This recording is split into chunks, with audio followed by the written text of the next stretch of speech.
Now let's talk about the setup, because this is going to be one of the most important things when you're using a buzzbait, because a lot of people I see when they use buzzbaits, they get trigger happy on them. And what I mean by that is they'll see the fish come up or follow that buzzbait, hit the buzzbait, and they're setting the hook too early and pulling that bait away. So the setup is going to be very, very important. Now the first part is going to be personal preference. It's whatever you prefer. Me personally, if I can get away with it, I'm going to run fluorocarbon. 15 to 20 pound fluoro, okay? That's typically what I like to run on my buzzbaits, okay?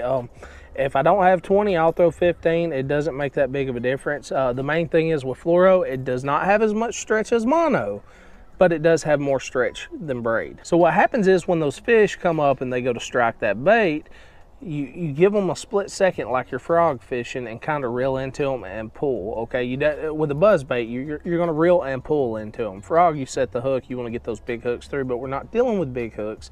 We're dealing with a thinner wire hook. Whether you're using a weed whacker or one of the other buzzbaits, you don't necessarily have to set that hook. You kind of just pull into them. I mean, you may want to pop it just a little bit, but you know, you don't have to just rear back, and you're not flipping is what I'm saying. Now, secondly, the reel is going to be very, very important. I like a higher speed reel, not too fast. I don't like going with like an 8 1-to-1 or something like that, but you'll notice a lot of times if you're fishing a lake, that you typically have to stay way off the bank or something like that, and you're making long casts, you want a faster reel, okay? Yes, you're going to lose torque, but you can catch up to that line really, really quick and get that buzzbait on the surface for a longer period of time. That was one of the keys to throwing the buzzbait that day, was I'm casting that bait far, and then I'm reeling real fast, get that bait up on top of the water, and then as soon as it gets on top of the water, I can slow down with that 7:3 to 1 gear ratio and keep that bait on the surface instead of just scooting, it's just tick, tick, tick, tick, tick, tick, tick across the surface. It's slow, it's methodical, it's just perfect for those water temps. Now, the second is going to be the rod. The rod's going to be very, very important. A lot of people like throwing heavy action rods. You'll hear some people that like throwing medium action rods.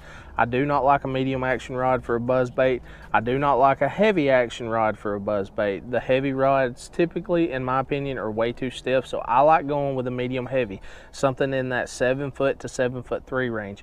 This one right here is a 7'1" medium heavy. It's an impulse rod. It's a Lance's fight rod, one of my favorite rods in the whole world. It just makes everything when you're working that buzzbait and you're presenting that buzzbait perfect. Buy whatever you can afford, buy whatever you're comfortable with.